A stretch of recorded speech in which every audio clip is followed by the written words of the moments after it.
So it is 6:30, and I like to start my classes on time. So we'll go ahead and get started. And as those that come in, we'll try to get them caught up here. But I am going to introduce myself. My name is Elizabeth Renfro. I am the Family Consumer Science Extension Agent for UT Extension, Washington County.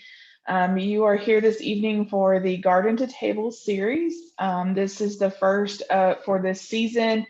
Myself and Adam started this last year, but this evening we're going to be talking about very good garden.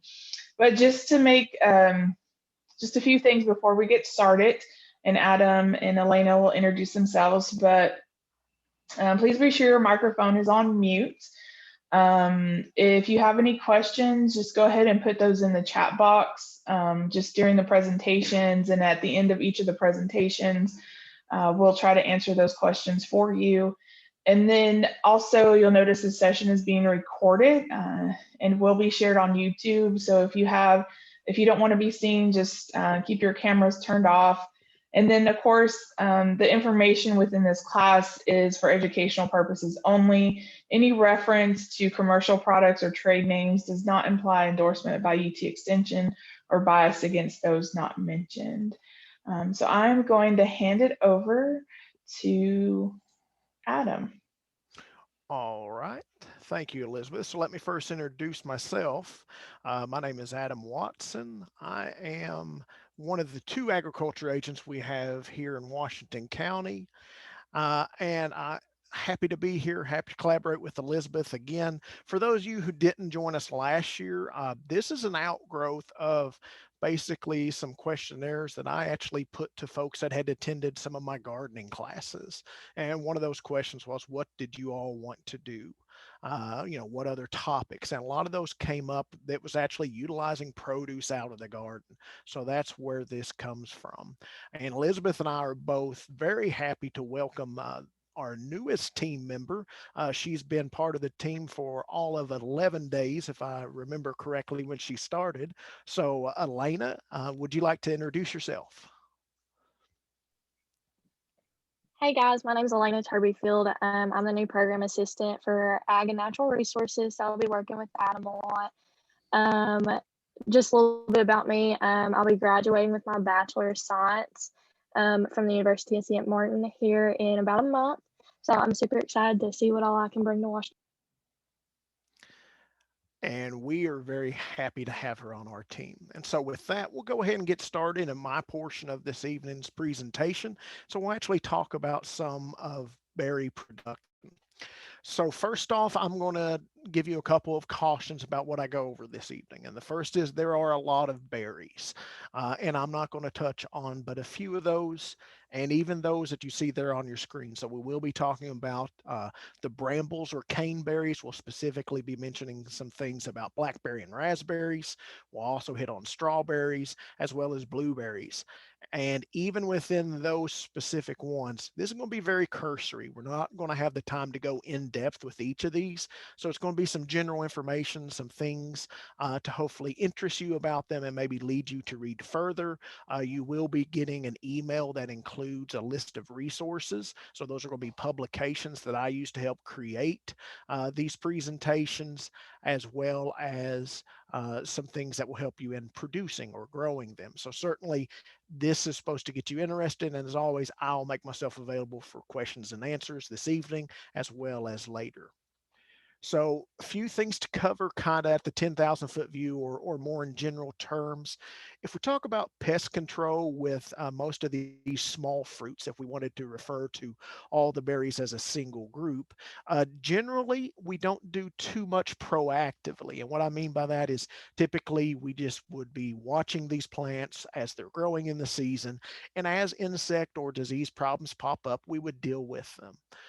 So one variance on that might be spotted wing Drosophila, which basically is a fruit fly that the female has a serrated ovipositor. So how she lays her eggs, she's actually able to cut into healthy fruit, which is unusual for fruit flies. Most fruit flies can't do that, so they only lay eggs and damage fruit. But the spotted wing Drosophila can actually harm good fruit.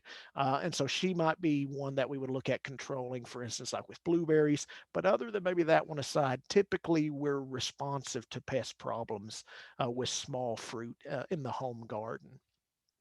I want to encourage you to look at suggested varieties. And one of those reasons is they should be suited to our area. So certainly there are many varieties over the different types of berries we'll be discussing this evening. Some will do well in our region and some will not. So I encourage you to take a look at those recommended by UT publications, but even publications from surrounding state cooperative extension services are also useful. And often what we find with those is they're suited to our environment, and specifically they have good disease resistance for a humid and often hot summer environment. Also want to encourage you to follow fertility recommendations. We're talking about perennial crops that we're establishing in the garden. So we want to be using soil testing and then following the recommendations given for that, as well as we do have some rule of thumbs that we use within these small fruits for production. So we want to make sure we're getting them the fertility they need to be healthy, but we don't want to give them excess either. That can actually create problems. So follow those recommendations as closely as possible. And another thing I think that's highly valuable when we talk about small fruit is considering irrigation. And certainly not every gardener is going to be able to do this, but when we have irrigation that we're able to apply to these small fruit, we not only help them to establish and grow and survive when we first plant them, which is critically important, but also as they grow throughout the years, we're allowing them to give us their best production. And certainly we have seasons of drought, and when we have irrigation available and can use it, it can make a big difference on the quality and quantity of fruit we're able to pull out of the garden.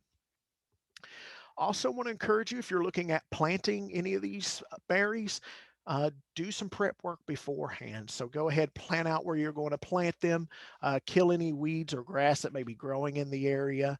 You can do that with tillage. You can do that with herbicides. Obviously, if you're using an herbicide product, make sure read label closely in reference to when you can replant following its use, because we certainly wouldn't want anything we're planting to be affected by a residual herbicide. Uh, Another thing I like to encourage folks to do, if you don't have the best draining soil, look at using raised planting beds. Now, this is not a planting bed or a raised bed, maybe as much as we think of it with vegetable gardens where it might be 18 inches deep or something like that and very formal. Just having a couple of inches higher than the surrounding soil helps with poor drainage. So none of these berries we're going to be speaking about want to have wet feet, so to speak. So if you don't have well draining soil, certainly building a slight bed can help us deal with poor drainage. And again, I mentioned it just a moment ago, taking a soil sample and following recommendations is important. We encourage you to do that. Certainly you can do it through our office. We can send those out for you. The cost is $20. Takes about 2 weeks turnaround, sometimes a little bit faster, in fact. So certainly I would hope that you would avail yourself of that, or there are certainly other options out there for soil testing as well. So jumping right into it, I thought we'd talk about brambles. These are also caneberries. So these are our blackberries and raspberries. And typically when we're wanting to plant these is during their dormant period. And so they are dormant from about November 1st through March 15th. Certainly fall planting can sometimes work better because we don't deal with spring rains. So that's one of the challenges whenever we look at establishing berries in the spring is, will the wet weather allow us to get in there and start to prepare the ground to receive them? And so sometimes a fall planting is preferred when possible, simply because it gets rid of that complexity. Just real quickly, I did put up there on the screen some spacing recommendations, just so you're aware, although these caneberries are related to one another, there are differences on how we space them. So make sure that you're spacing them appropriately for what they'll eventually mature into their size as, so that you have correct spacing, because you can see there is differences between the different types of berries. You may have a question in your mind. Is it a blackberry or is it a black raspberry? And there's actually a pretty easy way to tell them apart. There are some differences in how they look when they're growing, but some of that can be a little bit subjective, I think. But what's real clear, and I do realize that is not a black raspberry down there on the left corner, that is a red raspberry, but let's play along and say it's a black one. if you look at that fruit, what you notice on that back side is basically there's a hole there, there's a divot, there's a lack of anything. Contrast that to the blackberry on the right side where you see the kind of white thing in there. It has a little bit of green tinge around it. What you're seeing is the lack of the receptacle or the presence of the receptacle in the case of the blackberry. So what we find on raspberries is whenever we pick them, that receptacle stays attached to the plant, and that's what's depicted there in the center picture.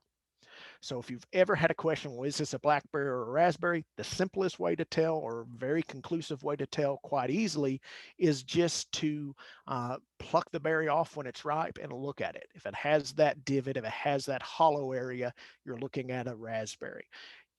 Generally speaking, and this is very tenuous to say, but blackberries typically have a little bit different shape than raspberries, but not always. You can find raspberries that kind of look like blackberries, blackberries that kind of look like raspberries. So I think looking at that receptacle and say, is it there, is it not there, is actually a little bit clearer way to tell those apart. And certainly we don't get confused typically with a red raspberry versus a blackberry. So what are some things to take in consideration when we're looking at planting these brambles? Well, one, we'd like to minimize disease pressure. And so there are diseases out there in the environment from existing wild plantings. And it's probably should have written that differently. I should have said populations, because likely the wild ones weren't planted unless we count birds planting them.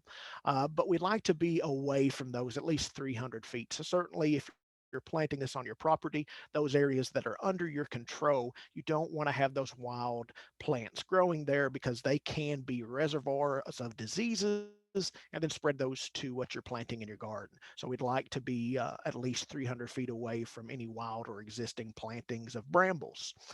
Additionally, we want to take into consideration what was growing in the area previously. So if we're taking a part of the garden and turning it over to berry production, we wouldn't want to necessarily immediately follow things like tomatoes or potatoes or eggplants. You may think that those are all the same family, Solanaceae. And the reason is there's a potential there that if they were affected by verticillium wilt, it could affect the brambles, which are also susceptible to verticillium wilt. So if we are going to be following a crop, something that's not susceptible to verticillium wilt would be preferable. If we have a choice about where we can plant these, we may want to consider planting them on a north-facing slope or hillside to reduce the injury from spring frost. And there's two things going on there with that statement. The first being north-facing slope. If we think about the sun, it rises in the east, it sets in the west, and it travels basically east to west along the southern route. So the north facing slopes gets the least amount of sun possible. And so what that means is in spring, it's the slowest to warm up and the plants are the slowest to bloom. So that's going to mean that a plant on the north facing slope versus the south facing slope is going to bloom later. And so if we have a late spring frost, that later blooming can protect it. Excuse me. This the second thing in consideration is actually the hillside. So if you've noticed, a lot of orchards are actually planted on hillsides. And the reason for this is that cold air actually flows like water down to lower um, areas. And so whenever we have a spring frost and it may just be right on the border of causing damage, if we have plants higher up on a hillside, that's going to be a couple degrees warmer than down in a valley. So when possible, we like to put our fruit plants on that hillside because in some situations that can allow them to escape a spring frost damage. So both of those are two tactics that we can use to help protect against damage. It's not a necessity in either case, but just be aware that, valleys are certainly cooler areas given the surrounding area. And another thing that's important to note, it's not a bad idea to consider doing trellising, not just with brambles, but even some of the other berries. because it can help us to keep them under better control, keep the berries up off the ground, and offer an easier time when it comes to harvest them. One note I do like to always bring up whenever we're talking about brambles or caneberries, in the first year of growth, there is no fruit production for the most part. And I'll explain that exception. Because the first year is called a primocane, and so it grows up, it's just vegetative. As the primocane matures, it becomes a floricane. And the floricane, as the name kind of leads you to, is what's going to actually be blooming and actually going to be fruiting. And that happens in the second year. So these brambles are a biennial crop, so to speak. It takes 2 years for them to complete their life cycle. However, as often we find in the plant world, we do have exceptions to that. So there actually are varieties of both blackberries and raspberries that are primocane fruiting berries. And what that means is they'll actually bloom the first year of growth in the fall on primocanes. So sometimes you will see these referred to as ever-bearing raspberries. And particularly with raspberries, but even with blackberries, sometimes these are managed to just get the fall crop, which is the larger, or sometimes you'll hold them over into the spring and get a second crop in the spring and into the summer of the second year. Either way can work for the home garden, but just be aware there is that difference. So if you see varieties described as primocane fruiting, that's what they mean. They'll actually fruit for you that first fall that you plant them. So moving on to strawberries, and I'll take a drink. Certainly strawberries are probably one of the more popular berry fruits that we have. What's good is if you absolutely wanted to, you could still plant strawberries this season. We want to plant them about 3 to 4 weeks before the last frost. Typically for Washington County, I count about May 10th as the last frost. That's a little bit conservative, but I'd rather be a little bit safe than sorry. So certainly we're within that kind of window where it still might be appropriate to plant strawberries. We do want to avoid setting strawberries in an area that, again, has been planted with Solanaceae crops, raspberries, or other strawberries previously. Again, carryover diseases is something we don't want to start off on the wrong foot. Another thing to be aware of with strawberries is that to keep them productive in our gardens, we're going to be renovating them after harvest. And so University of Tennessee actually has a publication that explains this. And so if you're not sure what that is, I encourage you to read that. But basically, it's just a way to renew the plants from season to season so that a planting will last longer than just a single harvest. Whenever we do plant strawberry plants, we want to make sure we plant them at the proper depth. So there you see a strawberry plant, and you can see setting it too deeply or too shallow are both very bad for the plant. So we want to pay attention to where that crown is sitting at whenever we place it in our garden. So we do want to keep in mind that strawberries are typically mulch to help them over winter. It prevents winter damage and also can prevent weeds because as things start to warm up in the spring, we'll shift much of the mulch, often straw, from off of them into row middles. And so it helps keep down weeds. It also helps keep berries cleaner because rather than having rain splash bouncing dirt up onto our plants, we actually have the ability to keep those berries a little bit cleaner. And again, irrigation is important with strawberries. So again, keep it in mind if you have the ability to do that, that you take advantage of it. Moving on to blueberries quickly. Certainly, blueberries are not all that dissimilar from what we've already talked about in that we're typically going to plant them when they're dormant. So that's generally November through March. And again, oftentimes fall is an easier time to plant than spring. I do want to stress that for our area, the recommended varieties would be the northern high bush type of blueberries. So there's southern high bush, there's rabbit eye, and there's even some hybrids. And the challenge is those other varieties are better suited to warmer climates than ours. So one of the issues is that we will see that, these bloom earlier in the season. So for instance, rabbit eye blueberries versus northern high bush planted in our area, rabbit eye are going to bloom earlier. So they're more susceptible to those late spring frosts. So typically we encourage folks to plant the northern high bush varieties. Excuse me. It is better to actually plant two different varieties in your garden rather than just a single one. They will still produce berries if you plant just a single variety, but cross pollination encourages them to bear more fruitfully.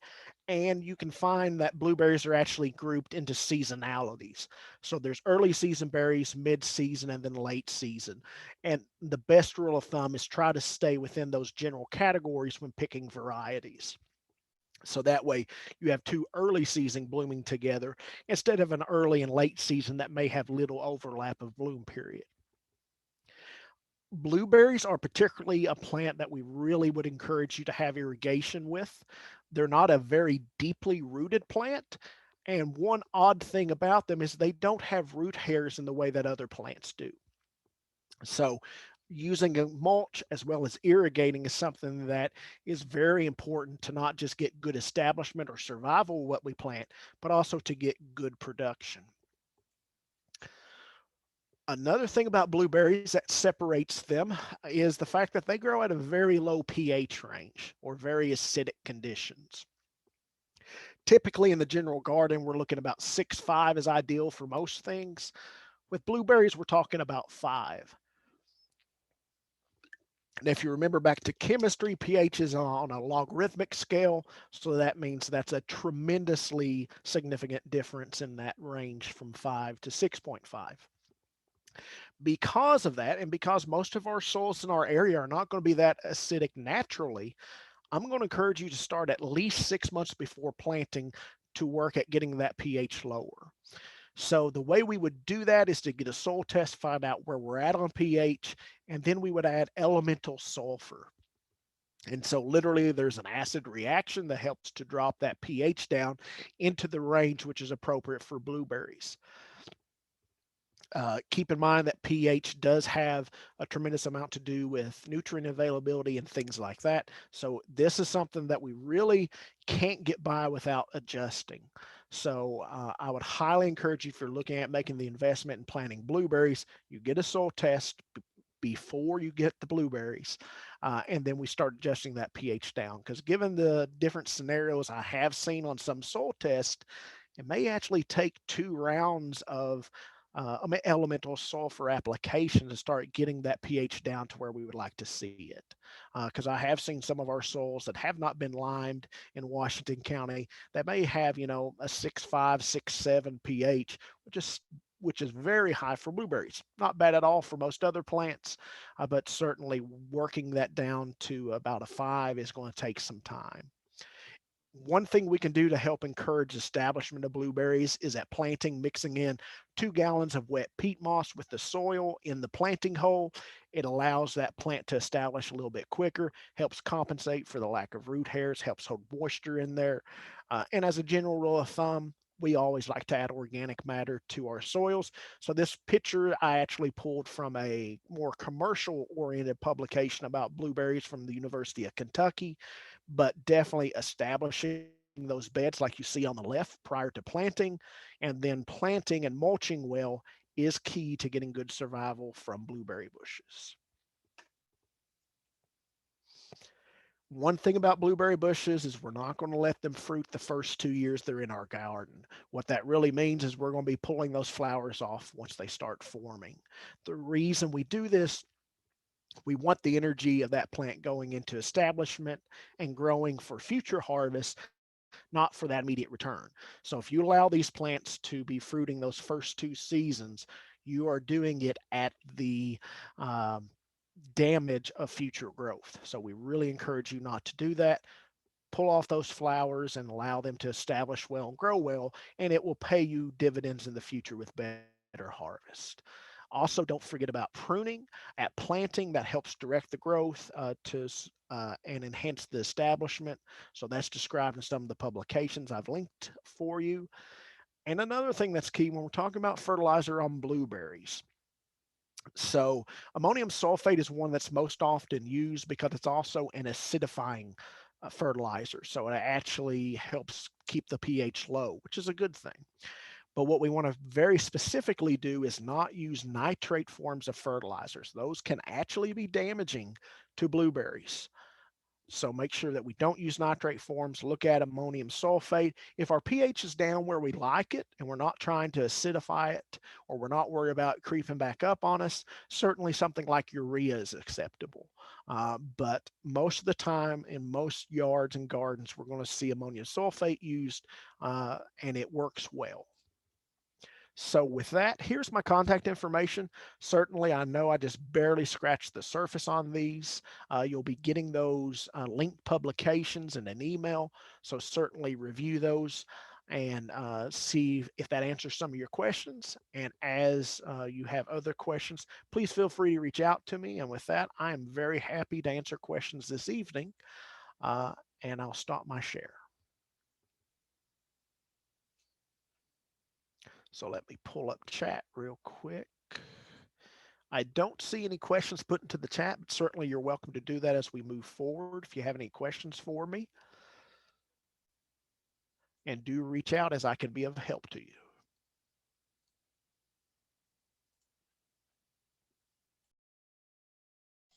Thank you, Adam, for that. So there'll also be a few times where during while I transition in some part of my presentation for you to be able to reach out to Adam and ask him in that chat box. But my portion is, what do you do once you get all these berries in season? And so in my discussion, of course, we are focusing on the 4 berries. These are the most common berries that most people will consume. And so we've got blackberries, blueberries, strawberries, and then raspberries. Now, what are we actually going to look at? And we are going to look at the nutritional benefits of these berries, how to store them, and then also looking at preparing them. And I'm actually going to do 2 short demonstrations for you all so you have an idea of what you can do with your berries. Now, some nutritional benefits. Now, blueberries are a good source of phytonutrients called polyphenols, which include the anthocyanins, and this is what gives them their blue color. And you'll also notice that blackberries are like this, and then of course, those black raspberries have those anthocyanins. And they're a class of compounds that have antioxidants and effects which are typically found in foods that are red, purple, and blues.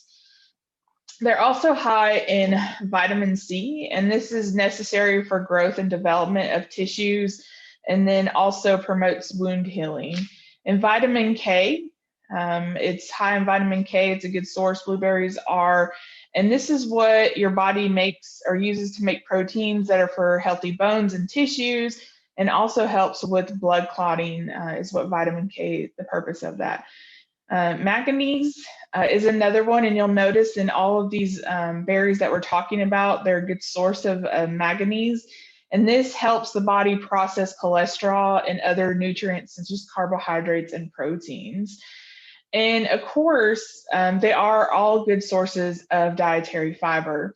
And what you'll notice is actually blackberries have the highest dietary fiber of the berries at 8 grams of fiber per serving. And so a serving in this particular area is 1 cup. And you'll notice that they're very low calories also, and low in fat and sodium. But blackberries also are a good source of folate, which is a B vitamin that we need to make red and white blood cells, also to convert those carbohydrates into energy, and then also help produce DNA and RNA. And it's a good source of potassium, which is a mineral and electrolyte that we need to help our muscles work. So you may hear, if your muscles cramping, eat potassium, or, ingest potassium, or a lot of people directly go to like bananas. So blackberries are actually a good source of this too. Raspberries, they are also have the same benefits as the other ones, and also strawberries do too. But antioxidants is, what's commonly found in berries, and these actually help protect our cells from damage of free radicals. And free radicals are those unstable atoms that can injure cells as they try to stabilize within our body. And then you'll notice that raspberries are actually a good source of copper, and we need copper to work with iron to help form red blood cells. It actually aids in the iron absorption, and then also helps keep our blood vessels, our nerves, our immune systems, and our bones healthy. And raspberries are also a good source of dietary fiber at 8 grams of fiber a serving. Now, one question that I do get a lot is, what exactly is a serving of fruits and vegetables? So, you hear you need to have 4 servings of fruits, you need to have 5 servings of vegetables each day. Well, what exactly is a serving? And the American Heart Association actually did a really nice handout for individuals so they know exactly what is a serving. And this is actually, our servings of fruits and vegetables are on the lower end compared to the world. And so sometimes some of them I've seen like 12 to 15 servings of fruits and vegetables, depending on what country you live in. But for fresh or frozen or canned fruits, half a cup is considered a serving. So if you are eating a full cup of berries, you're basically got 2 servings of your fruits that day. And then of course, if you're eating them on a salad, those raw leafy vegetables, that's a good way to also get in your fruits and vegetables. And you'll get this handout in the follow-up email that we send to you all, so you have that on hand. Now, our storage of our berries, we actually want to wait to wash our berries till they're ready to use. Sometimes it could be habit for you to wash your fruits and vegetables when you bring them in, but it's important that you do wait to wash them. And this is to help prevent mold from growing on your berries. But if you're one that you're adamant about washing those berries when they come in, just wash them, and then actually put a few paper towels in the shallow dish to help absorb that water to prevent that mold growth. And you can see in this picture here that I have a shallow dish here, and then I have about 3 paper towels in here, and I washed the berries so you can kind of see what it looks like. And this is a good way, like I said, to absorb that moisture. Also, with berries, as you can tell, they're not year-round. We don't have them year-round. You can find them year-round in the grocery store, but it's a good thing to save the containers if you do purchase any that are in store, to save the containers, because these are good to store them in the refrigerator. As you can see that they have those vents built in, and so it allows that air circulation to prevent that moisture buildup, so preventing mold buildup. So it's good to save these. Just make sure that you wash them thoroughly before you use them each time. Now, for strawberries and raspberries, they last about 1 to 2 days in the refrigerator. Blackberries can be refrigerated for 3 to 6 days, and then blueberries are actually the longest ones. You can refrigerate those for 10 to 14 days. But it's also good, when you start getting berries in, it's important to consider either freezing them, canning them, or drying them. And so freezing is actually going to be your best bet, and it actually is going to hold the most nutritional value for your fruits or vegetables that you're freezing. And so I'll stop my share real quick so I can show you a couple of things here. And one thing, this is actually from last year, and I froze some strawberries that I got at a local farm. And you'll notice on here that I labeled it with a date. I also labeled it with how much I have in here. So because with frozen fruits, you can actually use them for canning jams and jellies? So that's one common question that I get. If I freeze them, can I use it later on in the year for jams and jellies? And yes, you can do that. The other option, of course, is using freezer bags. So this is a pint-sized bag. This is a gallon-sized bag. And so you want to make sure, if you do plan on freezing your berries, to make sure that you, of course, label your bag so you know exactly what is in there. Trust me, if I was to pull this out later on, I might have an idea of what it is. But if they, form together in one big clump, you may not realize what it is. And so it's important to label anything that you plan on putting in the freezer. Because a lot of times we do that. We put it in the freezer. It gets thrown in there, and then it just eventually winds up at the bottom, and then you might start cleaning out your freezer, and then you look at it and it's like, what is that? What was that? And so when you have it labeled, that's a good thing.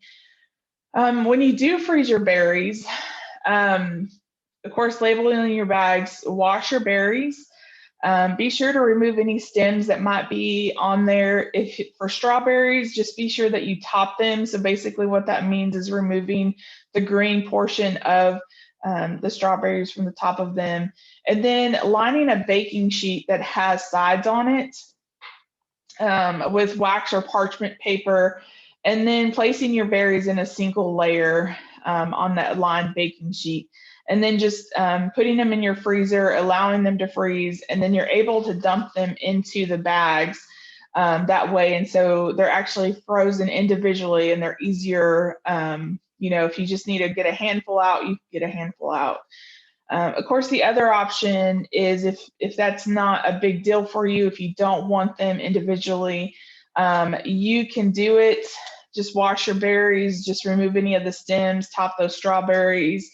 Have or quarter your strawberries at this point, and then just place them in the Ziploc bag, just making sure that you're not overfilling them, those Ziploc bags, and then labeling how much is in there. And so, if you are prone to making like breads or muffins, or if you are using it to make jams or jellies, you can just pull out that amount that's in there that you need.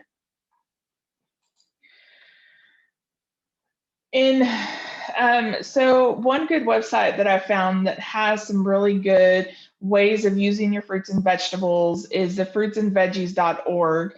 And they actually have 10 ways to enjoy blackberries and raspberries. And really any of the berries, you can enjoy them this way. So if you'll notice, a lot of them are very similar to each other, but you can enjoy it on yogurt. Actually, salsa, you can make a salsa out of raspberries, and that's what I'm going to show you this evening, is making a raspberry salsa. You can top your cereal with them. You can use it in a spritzer, milkshake, or any kind of frozen treat like a popsicle. You can make a sauce for pancakes, waffles, or ice cream. Blackberries, you can actually make a sauce for that to enjoy on grilled pork or chicken. And it's just a very simple sauce. You just use 1 pint of blackberries, half a cup of balsamic vinegar, and then 2 teaspoons of honey, maple syrup, or even sugar. And then you cook that until it's smooth, and then you just pour it on your grilled pork or your chicken and enjoy it that way. Of course, you can use them in those breads and muffins. You can actually make a blackberry peanut butter sandwich. So, I've actually had blackberry jam with peanut butter, and it's actually pretty good. So I can only imagine what the fresh one is like. And realize that blackberries do have a lot of seeds in them. So if you're not if you're not a fan of seeds, just be very mindful of that.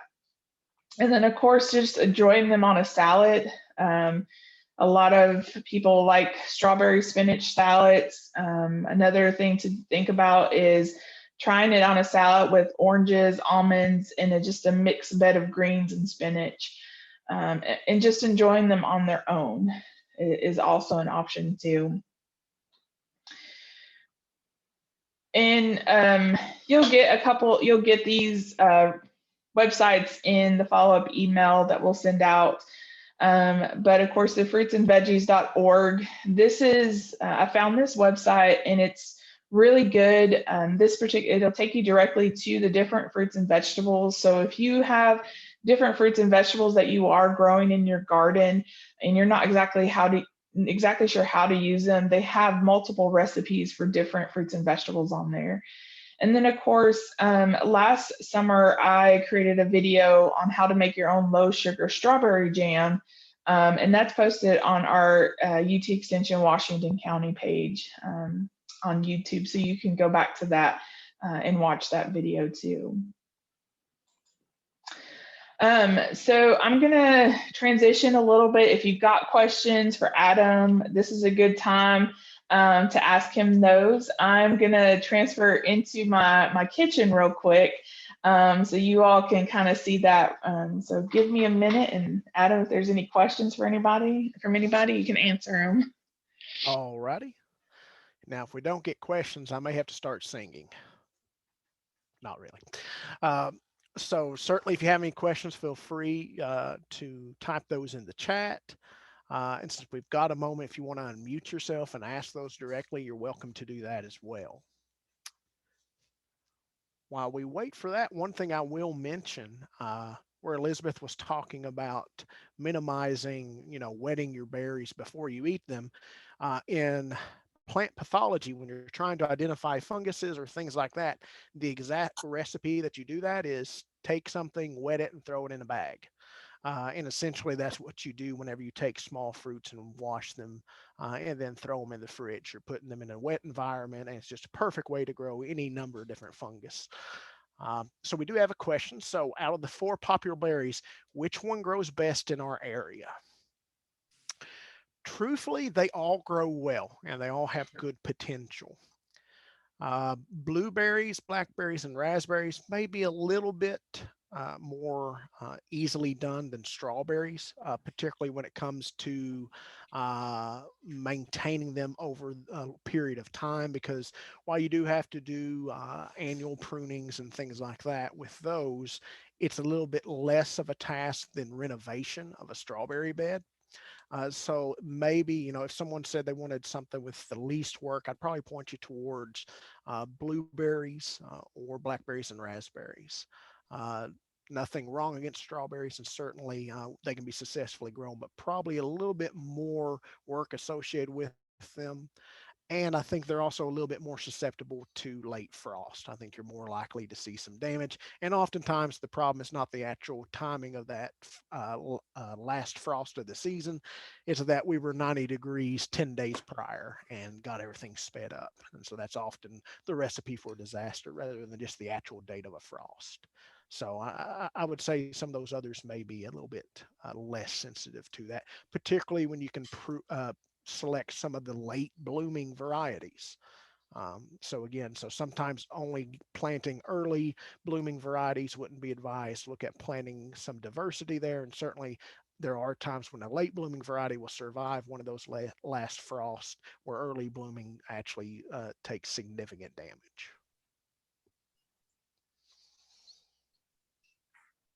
All right, Adam, y'all ready for me? I believe so.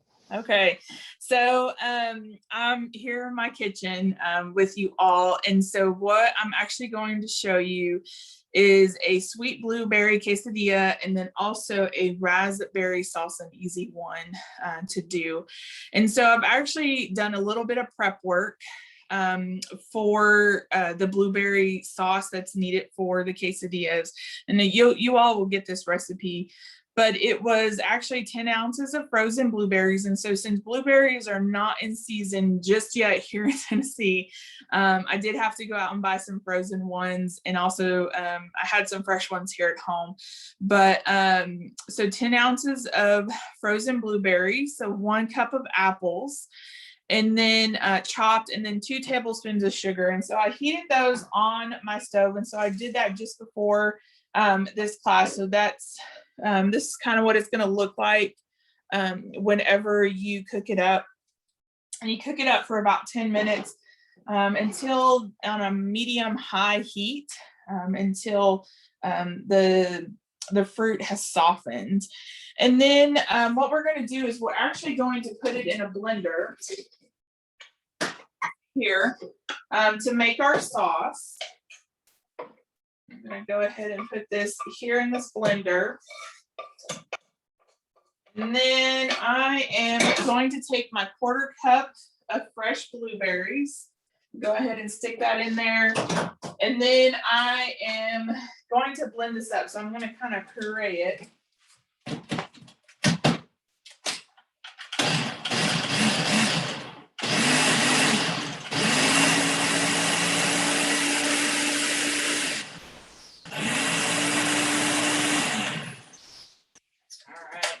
So I got it pureed up, and go ahead so you all can kind of see that it's pureed. All right, and then I actually made my cheese mixture early, and so you'll need 4 tortillas. You can and what the recipe says is you're going to basically fold them in half.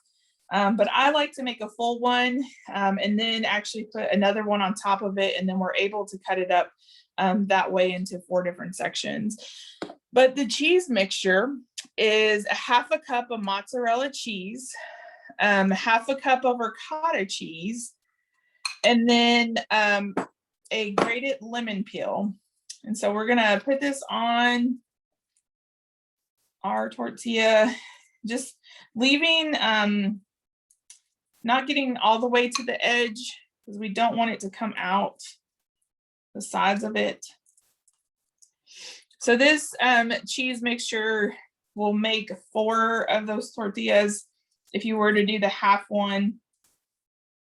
So we got this kind of mixed up here, okay? And then we are going to go ahead and take our blueberry puree and kind of do about 2 tablespoons there, okay? And then I'm just going to spread it around. You might need a little bit more just in case, just to get those edges, because it likes to cling to the cheese mixture, okay? All right. Set this over here. And then we're going to take our skillet. We're going to put it on medium high. And then we're going to go ahead and we are going to put some cooking spray in here because we want that crispiness of the tortilla. And so we go ahead and we put it in here and we put the other one on top. Okay. And I'm going to go ahead and I'm going to spray the top of this other tortilla. And so it helps it get that crispiness. So while that's going, I'm going to go ahead and I'm going to show you all how to make an easy raspberry salsa. And so this could go really good with chicken. It can go really good with fish. You can eat it by itself with chips. And so it is 1.5 cups of fresh or frozen raspberries. Okay, and so we are going to just kind of mash them up just a little. So I'm using my potato masher here just to mash them up just a tad. Okay. And then we are going to put in 3 green onions. So I already sliced those up. And then also a 1/4 cup of cilantro, which I've also sliced that up or chopped that up actually in there. We are going to put the juice of 2 limes. So I went ahead and juiced that already. And so that's the juice of 2 limes. And then I've actually saved the chili for last. And so you can use whatever chili that you had. So I got a jalapeno here. Anytime you chop up chilies, it is highly recommended that you wear gloves when you do this, okay? Because the oils can actually burn you. And then if you are one that likes to touch their face afterwards, you can actually burn your face. Now, growing up in the Southwest, we actually, roasted our chilies. And so that's what I did. I roasted this on earlier here on my stove. And so we're going to go ahead, we're going to cut it up. I'm going to take out those seeds, that inner portion of the jalapeno, okay, on both sides. All right. So if you're one that likes the very spicy type of salsas, you can go for the habaneros. Those are really hot. Some people around here like to grow like ghost peppers. Go ahead and chop this up. Okay. Do the other side or the other one. All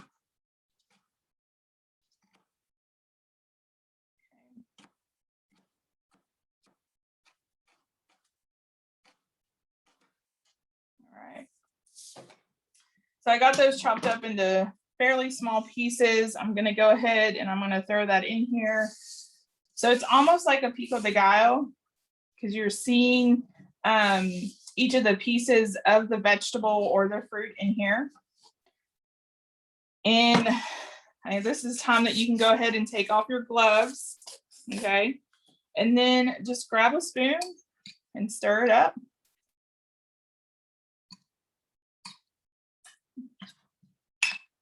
Okay. And there is your raspberry salsa. And you'll just add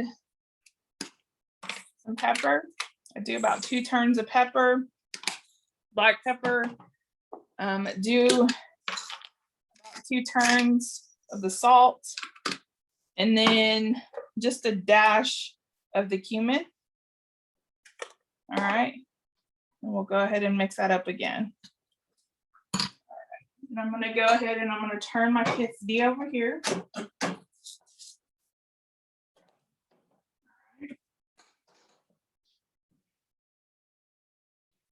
And so there is the raspberry salsa. So you might actually be able to eat this with your quesadilla. And then I'm going to go ahead, I'm going to take my quesadilla off. Okay. Turn off my heat. I'm going to get a little bit of the, and you could use a pizza cutter for this. You can use a knife. And so here is your quesadilla. So that's a good way to get in fruits also with that. So I'm going to go ahead and I'm going to go back to my computer, but if you've got any questions, just feel free to put those in the chat. And while Elizabeth makes that transition, I'll just address there was another question put into the chat. And basically someone was commenting that they didn't remove the flowers the first couple years and now they're at year 3 with their bush. Is there anything, specifically a blueberry bush, is there anything they should do to compensate for not removing those blooms the first 2 years? And I typed the answer, basically no. We can't turn back the clock. And it's not that that plant's lost or that, everything's terrible. It's just that plant's probably not as large as it would have been at 3 years as if we had removed those flowers and hadn't fruited. So we're not going to try to push it now by adding extra fertility or things like that. We don't want to do that. So we're just going to follow the general best practices that we would have anyway, even if we had removed those blossoms. And so, something like that does not set us up for failure. It just creates a little bit different situation.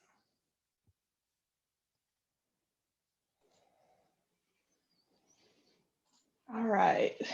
So to kind of finish us up, thank you all for joining us this evening. Of course, this is my contact information. Probably the best way to reach out to me is through my email address. You can also call our office phone number and they will patch you through to me. But just to let you know, just as a heads up and to help promote our next Garden at the Table series class is a breakfast garden class. And that one will be held on April 26th at 6:30 p.m.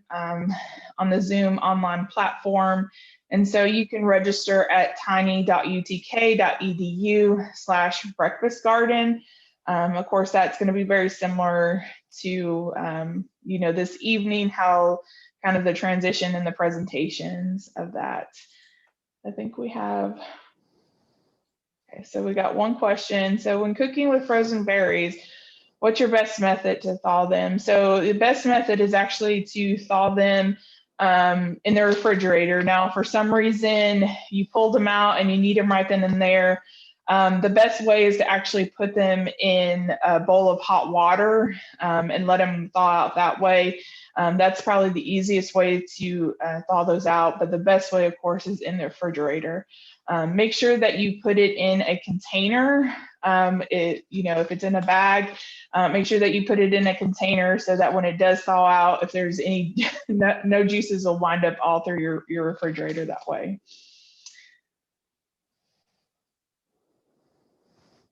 Any other questions? Thank you, Carissa. All right. Yep, I'll just say thank you all for the kind comments. Hope you all did enjoy this evening. Looking forward to the next one.